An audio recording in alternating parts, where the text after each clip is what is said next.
That as far as I know with my records, I signed the lists. I attached it, and it was delivered to Parliament. We'll follow up with my staff to see whether the people did the right thing. So I cannot say it is attached if it is not attached. It was part of my answer. It was delivered. And so we'll check. If there's any misnomer, my apologies, it will be given, but I believe the list is provided because I looked at the list, I signed it myself, and got it attached. Number two, Mr. Speaker, it is important. I want to say two things. One, Kenyans who are applying for jobs, applying for a job is a full-time job.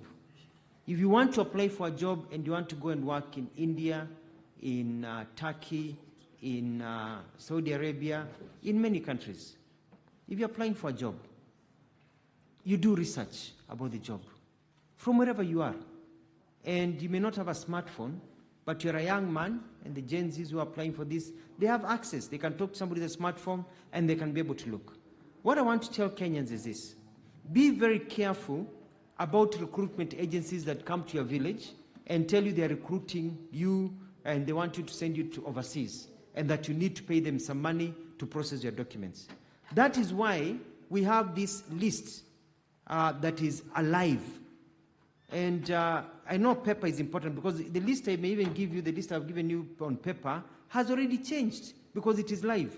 And in the words of US presidential candidate Kamala Harris, we are not going back. We have to move forward with technology. We can't continue going back on paper. We need to move forward with technology. So I do understand the challenges that we are facing. That is why the government is rolling out the digital network that is going to encompass basically every village in our country where there are schools, and so that we ensure that people can be connected and you can actually log in for free and be able to check. So I urge Kenyans, and they can talk to their leaders, to their senators, and I like the spirit Senator Cherangai has in protecting his people.